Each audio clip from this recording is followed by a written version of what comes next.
10절부터 14절.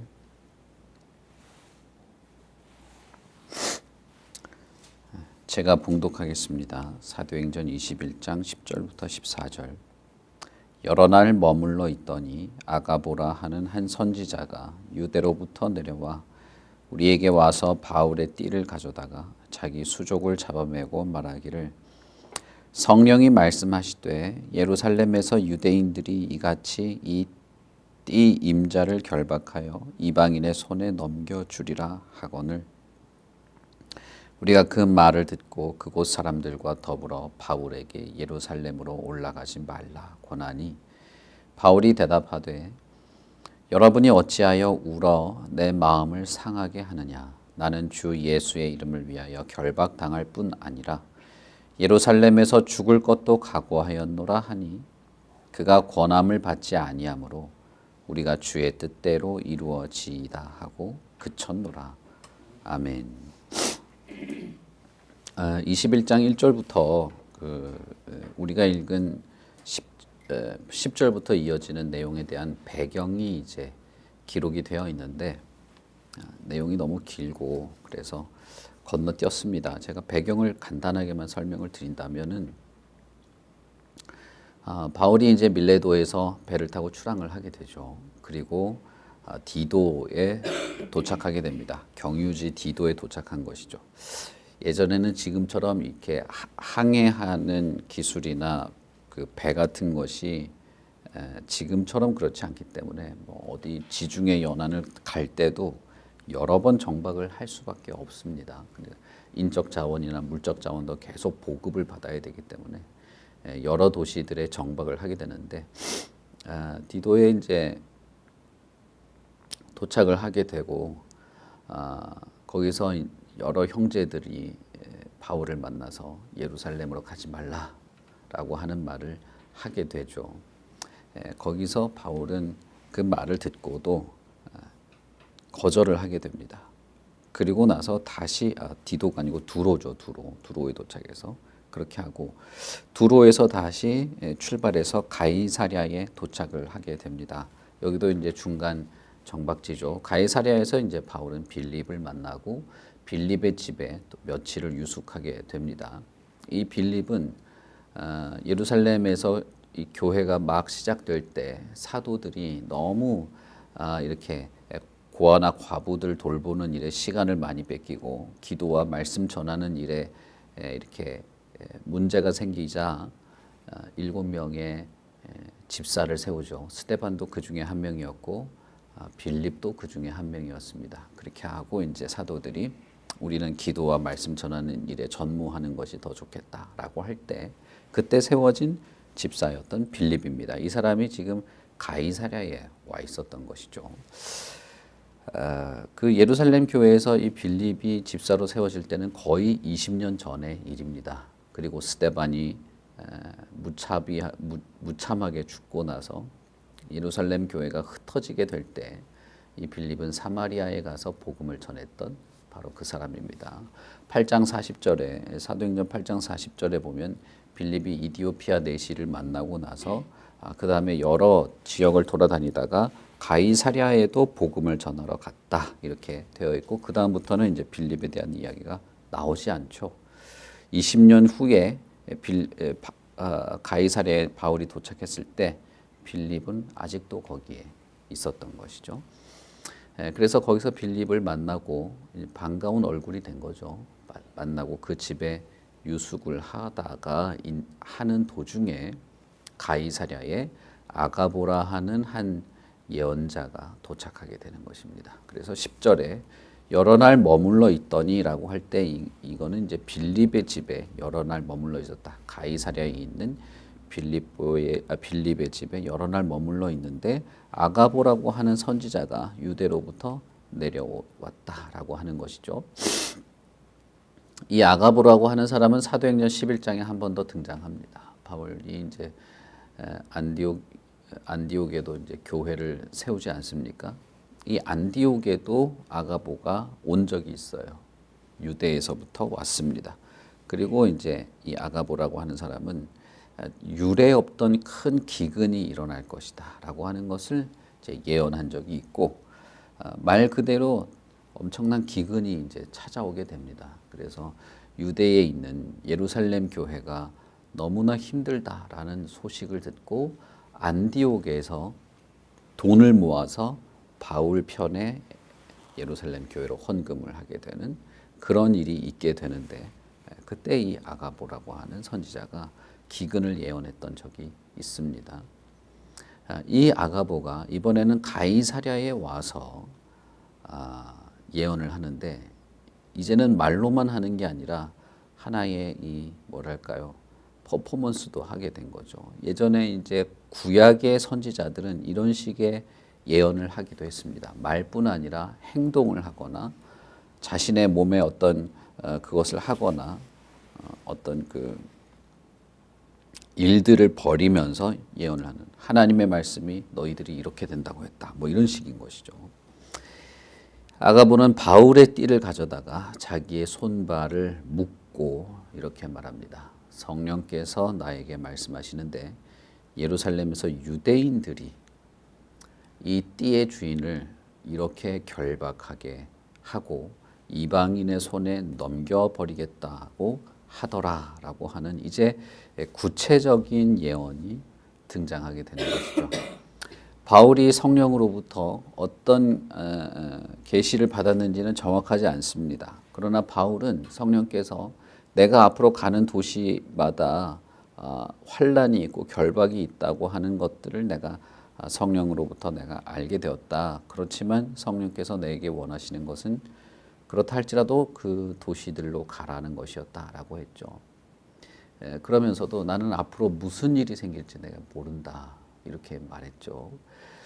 그러나 아가보는 이제 유대에서 예루살렘에서 유대인들이 이렇게 당신을 결박할 것이다. 바울을 결박할 뿐 아니라 이방인에게 넘겨줘 버릴 것이다. 라고 하는 아주 구체적인 예언을 하게 되는 것이죠.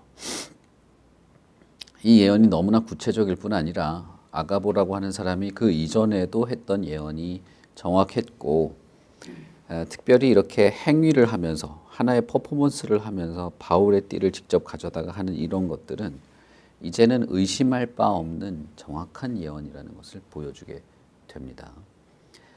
두로에서도 형제들이 바울을 설득을 했는데 바울이 그것을 거절하고 유대 절기를 지키기 위해서 예루살렘으로 간다고 했는데 이 말을 듣고 나니까 바울의 일행들, 바울의 동행들 여기 보시면 12절에 우리라고 되어 있죠. 그러니까 누가를 포함한 실라나 디모데 이런 사람들을 다 포함하는 것이죠. 이 사람들은 더욱 마음이 불안해진 것입니다. 들려오는 소문도 그랬고 그 전에 두로에 있던 사람들도 성령에 충만한 형제들이 가면 죽을 것 같다고 만류하기도 했고 그러니까 이제 바울의 동행들도 이제는 걱정돼 죽겠는 것이죠. 그래서 울면서 바울에게 매달립니다. 그러니까 결국은 바울 사도가 에베소 형제들에게 말하는 것도 있었고 바울의 어떤 확신도 있었고 그 외에 다른 신실한 형제들이나 들려오는 소문들을 통해서도 불안하기도 하고 걱정되기도 했는데 이제는 선지자가 이렇게 아주 구체적이고 행위로 표현될 만큼의 아주 선명한 계시를 받은 것을 보여주니 바울이 반드시 죽게 될 것이라는 것을 느꼈던 것이죠. 그리고 바울의 일행들, 동행들은 당연히 그것을 원치 않았을 것입니다. 그래서 바울이 고집을 부리고 있는 것을 아니까 정말 간곡하게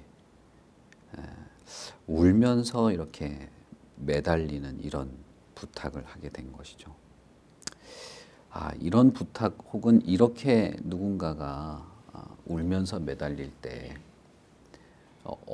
어떤 그 감정일까 저는 상상을 할 수가 없어요. 상상을 못 하겠어요.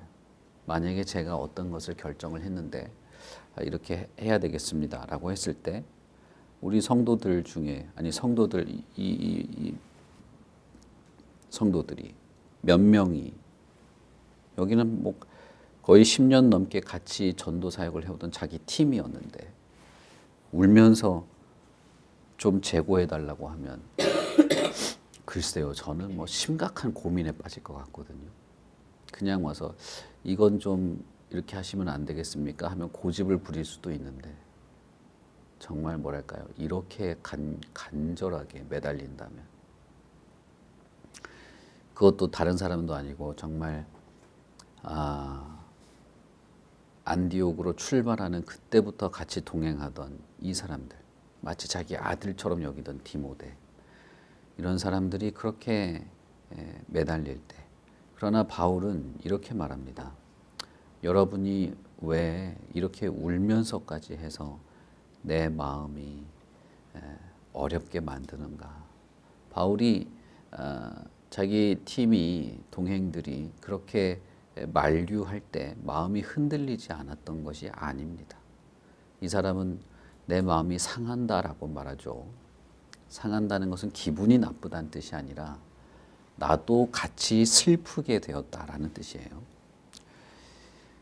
여러분들이 울면서 나에게 매달리는 이 일이 나도 슬프게 만든다.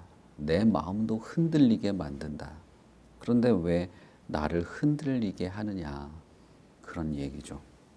그러면서 나는 주 예수의 이름을 위하여 결박당할 뿐 아니라 예루살렘에서 죽을 것도 각오하였다 라고 말하죠. 바울의 이 말을 듣고 더 이상 설득을 할 수 없다는 것을 알게 된 이 일행들이, 그렇다면 주님의 뜻대로 이루어져야 합니다 라고 기도하고 울음을 그치게 되는 것입니다.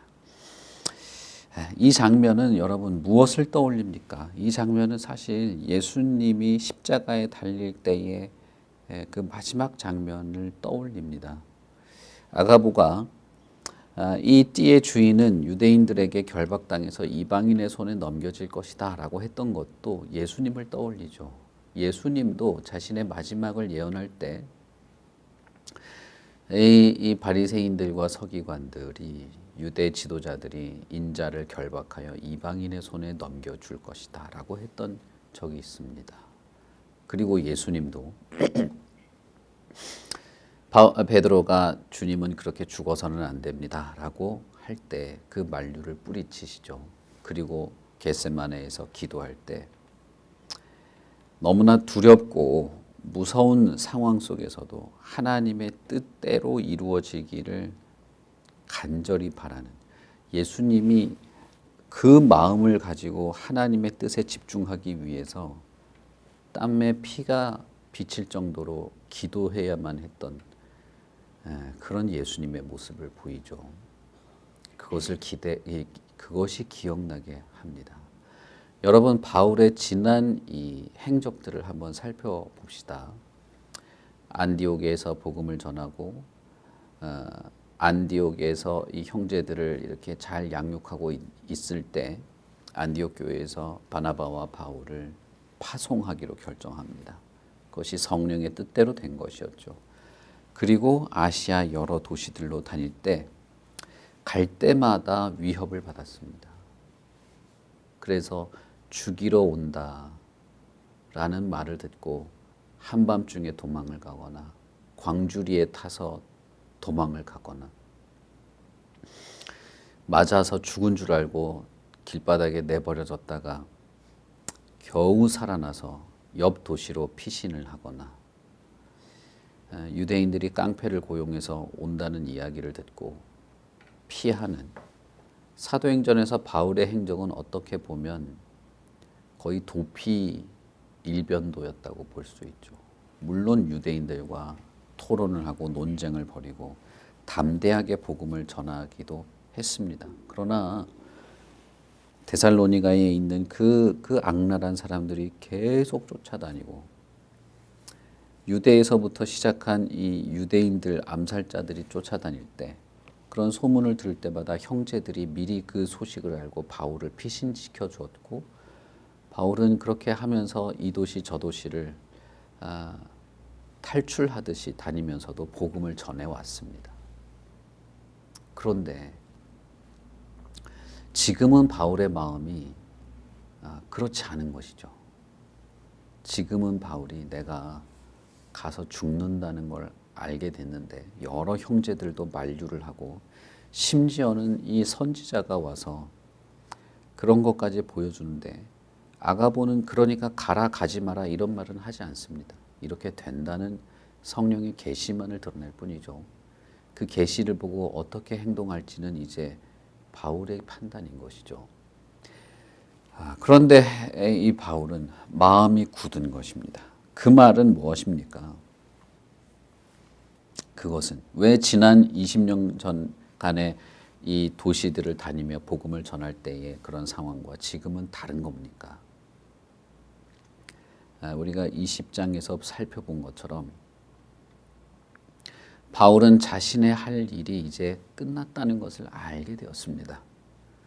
구체적으로 어떻게 끝나는지는 알 수 없었고 구체적으로 어떤 일을 당하는지는 알지 못했지만 성령께서 자신을 예루살렘으로 가기를 원한다는 사실은 분명했던 것입니다.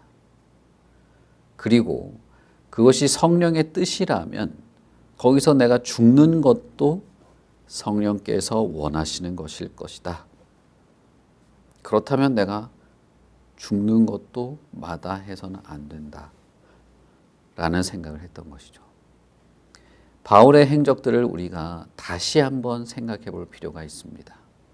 그가 왜 그렇게 20여 년간의 사역을 해왔던가. 바울에게 집중하지 않고 그렇게 할 수 있게 했던 어떤 배후의 세력 혹은 배후의 힘을 생각해 보면 사실상 바울이 그토록 열심으로 복음을 전하고 또 여러 위협 앞에서 몸을 피신해 오고 아시아뿐 아니라 마게도냐 지역에 발걸음을 옮기고 결국 아시아 전역에까지 복음의 어떤 그런 역사들을 미치면서 해왔던 모든 것은 사실상 성령의 인도였다는 것입니다. 사도행전이 아니라 성령행전이라고 제가 말씀을 드렸던 적도 있죠. 그러니까 바울이라고 하는 인물에 초점을 맞추면 그냥 이 사람의 결정인 듯 우리는 말할 수도 있어요. 그러나 사도행전에서 정말 뭐랄까요? 일관되게 보여주는 것은 바울과 베드로와 바울의 일행들, 누가나 디모데나 실라나 바나바나 마가나 아볼로나 바울을 포함해서 이들이 결국은 성령의 뜻을 분별하고 성령의 인도하심을 받아가면서 늘 그것이 잘 되었던 것은 아니지만 자신의 계획을 이렇게 이어가려고 무던히 애쓰는 가운데서도 결국 성령의 뜻을 발견하고 성령의 인도하심을 따라서 해온 것이 지난 20년의 사역이었다는 것을 우리는 알 수 있습니다. 그가 도시에서 광주리를 타고 피난하고 도망치고 몸을 피하던 것들도 결국은 성령께서 그에게 그런 길로 인도해 오셨다는 것이죠. 그러나 지금은 바울이 이 환난을 피하기를 성령이 원치 않는다는 것을 분명히 확신했던 것입니다. 성령께서는 내가 결박당하고 환난당할 것을 알려주셨다. 그러나 그럼에도 불구하고 내가 예루살렘에 가는 것이 성령의 뜻이었고 나의 사역은 이걸로 마무리되고 내 사역은 이제 다른 사람이 맡아서 성령의 뜻을 이어가게 될 것이다. 에베소 형제들 이제 당신들이 그래야 하고 이제 아볼로가 그래야 하고 디도가 그래야 하고 디모데가 그래야 한다라고 말하는 것이죠. 여러분 바울 사도의 편지를 보십시오. 디도서 우리가 읽었지 않습니까? 디도서에서도 바울 사도는 교회를 부탁합니다. 결국은 크레테 섬에 있는 그 불안당 같은 인간들을 어떻게든 복음을 전하기 위해서 당신을 포함한 몇 명의 소수의 믿는 사람들은 철저히 경건해야 됩니다. 그게 바울의 편지죠. 빌립보에 쓴 편지도 결국은 뭡니까? 자신의 사명을 끝마치는 이 사도가 성령의 멈출 수 없는 사역들을 빌립보 형제들에게 부탁하는 것입니다. 디모데 전후서는 어떻습니까? 디모데에게 교회의 늙은 사람, 젊은 사람, 부녀자들을 어떻게 해야 되고, 너는 위장병이 있는 거 어떻게 좀 잘 해가면서 해야 되고, 이런 것까지 쭉 써놓은 것이 디모데 전후서죠. 그런 걸 생각해 보면 그 바울 사도의 그 편지들, 서신서들이 좀 더 뭐랄까요? 좀 더 각별하게 느껴져요. 자신이 이제 끝나가는 것을 알게 된 이 사람이 각 교회들에게 나의 사명은 여기서 끝나지만 내가 감당하는 것은, 그러나 바울에게 주었던 그 사명, 그것 자체가 끝나는 건 아닌 것이죠. 주님의 사역들, 성령의 일들은 교회와 성도들을 이어져 가게 되는 것인데, 자신의 마지막을 예상하고 기다리는 이 사도가 쓴 편지들인 것이죠. 그런 면에서 보면 이런 편지들은 참, 이 편지를 받았던 교회나 개인들은 글쎄요, 바울을 아는 사람들이었으니까 정말 다른 느낌이었을 거라고 생각이 됩니다. 어쨌든 바울은 성령의 뜻이 반드시 행해져야 할 것, 그리고 그렇게 성령께서 주신 일들을 기꺼이 감당할 것을 보여줍니다. 이것은 바울의 태도가 바뀐 것이 아닌 겁니다. 겉으로 보기에는 바울의 행동이나 판단이 바뀐 것처럼 보이지만, 그러나 진심을 보자면 그는 일관되게 성령에 순종해 왔던 것입니다. 물론 우리는 성령께서 바울을 다루어 온 것을 우리는 알고 있습니다. 바울이 짜증을 내면서 내가 이제 다시 유대인들한테 가나 보라고 할 때도 성령께서 그날 밤에 나타나셔서 그러지 말라고 하는 것도 성령이었죠. 아시아에서 하려고 할 때도 마게도냐에 내가 그 사람들이 있다고 한 것도 성령이었습니다. 돌에 맞아 죽을 뻔했지만 그럼에도 불구하고 그 도시에 다시 들어가는 것도 결국은 성령의 뜻이었습니다. 그러니 지금 자신의 생명을 내려놓는 것, 이것은 그냥 우울증 환자들이 자포자기하는 것과는 다른 것입니다. 어쨌든 자신의 생명조차도 성령의 손에 의지하려고 하는 것, 이것이 바울이죠. 그러니 바울은 일관돼 왔고 사실은 더 성숙해 왔고, 이렇게 할 정도로 성령께서 바울을 다루어 왔다는 것입니다. 바울이라고 한 이런 사람을 탄생하게 한 것은 성령이었습니다. 우리는 그 사실을 잘 알죠.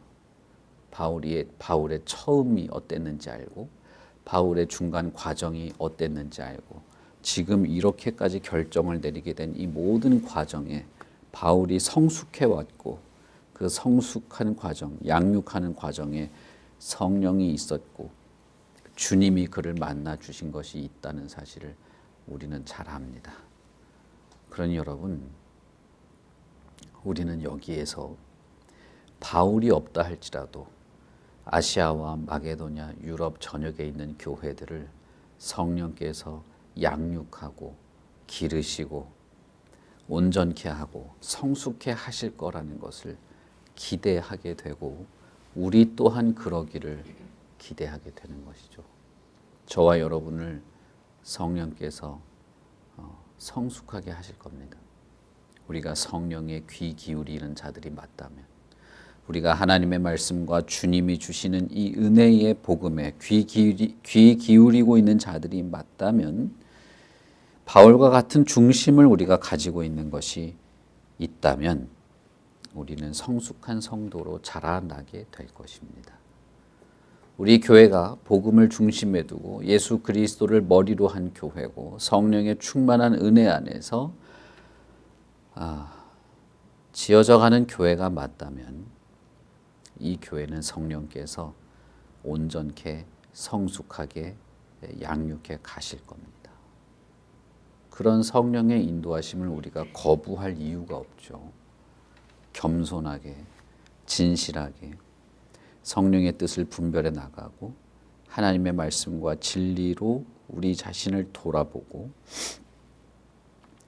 분명하고 확실한 것에 우리가 거하는 그런 것이 교회이고 저와 여러분이고 우리가 나아갈 방향이다라고 믿습니다. 자신의 사명은 이제 곧 끝나겠지만 성령을 따르는 일 자체는 끝나는 것이 아닙니다. 아시아와 마게도냐에서 복음을 전하는 일들은 자신이 생명이 멈추는 순간 끝날 겁니다. 그러나 성령을 향하여 진실한 마음으로 성령이 원하는 바를 순종해 나아가는 것은 여전한 것이죠. 저와 여러분도 같은 것입니다.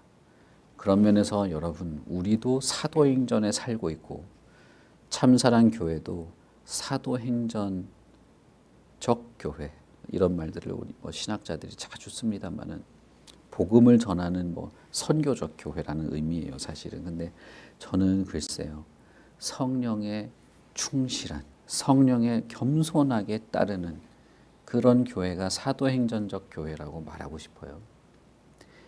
참사랑 교회도 사도행전적 교회, 사도행전에 있는 그런 교회라고 믿습니다. 그러니 여러분, 시선을 자신에게서부터 주님께로 돌리십시오. 성령께로 집중시키고 진리와 분명한 하나님의 뜻, 주님의 교훈과 가르침, 그리고 성령의 은혜로 주시는 담대함과 감사의 그 마음, 그리고 우리에게 주시는 힘과 용기를 따라서 성령께 충성하고 복음의 역사들을 감당해 나가는 저와 여러분이 되시기를 바랍니다. 우리 같이 기도하겠습니다. 하나님 아버지, 은혜를 참 감사합니다. 주님의 뜻이 우리를 통하여 이루어지게 할 것이라는 그 선언 이후에 수십 년의 시간 뒤에 한 인물이 주님을 섬기고 주님을 존귀케 하기 위하여 목숨도 내어놓는 이 장면을 보게 됩니다. 참으로 주님의 그 선언, 성령의 역사들이 변함이 없고 그 약속대로 이루어지고 있는 것을 보게 됩니다. 그리고 주님의 이 제자들이 마치 예수님이 그러했던 것처럼 자신도 예수님의 길을 뒤이어 가고 있는 것을 보게 됩니다. 예수님과 사도들이 그러했고 그들의 제자들이 그러했습니다. 그것처럼 이 땅을 살아가고 있는 우리들, 2000년대를 살아가고 있는 현재의 성도들, 참사랑 교회도 그러하기를 바랍니다. 주님의 뒤를 따르고 사도들의 뒤를 따르고 주님의 제자들의 뒤를 따르는 우리도 한 성령과 한 주님의 역사에 포함되어서 그와 함께 주님의 길을 걸어가는 그런 자들이 되기를 바라고 그런 교회가 되기를 바랍니다. 그러니 주님이시여 성령의 충만한 은혜를 우리에게 베풀어 주시고 복음의 진리 안에서 변함이 없게 하여 주시고 참되고 거룩한 성도, 성숙하고 온전한 교회로 날마다 세워져 가게 하시옵소서. 말씀을 전하고 나누는 것, 그리고 그 말씀을 깊이 알고 확신하는 것, 주님이 베푸시는 모든 은혜와 성령의 능력을 따라 순종하며 살아가는 것, 이 악한 세상을 분별할 뿐 아니라 거룩하고 참된 하나님의 성도요 교회로서 주신 사명을 견고히 지켜나가는 이 모든 것들을 주님처럼 사도들처럼 그렇게 이어가고 싶습니다. 그러니 우리 마음에 성령의 충만한 은혜를 베풀어 주시고 성령의 인도하심에 기꺼이 순종하며 따르며 오직 우리를 통하여 주님만이 존귀케 되는 그런 성도요 교회로 자라나게 하시옵소서. 감사합니다. 예수님 이름으로 기도합니다. 아멘. 하늘에 계신 우리 아버지여, 이름이 거룩히 여김을 받으시오며 나라에 임하옵시며 뜻이 하늘에서 이룬 것 같이 땅에서도 이루어지이다. 오늘날 우리에게 일용할 양식을 주옵시고 우리가 우리에게 죄 지은 자를 사하여 준 것 같이 우리 죄를 사하여 주옵시고 우리를 시험에 들게 하지 마옵시고 다만 악에서 구하옵소서. 대개 나라와 권세와 영광이 아버지께 영원히 싸움나이다. 아멘.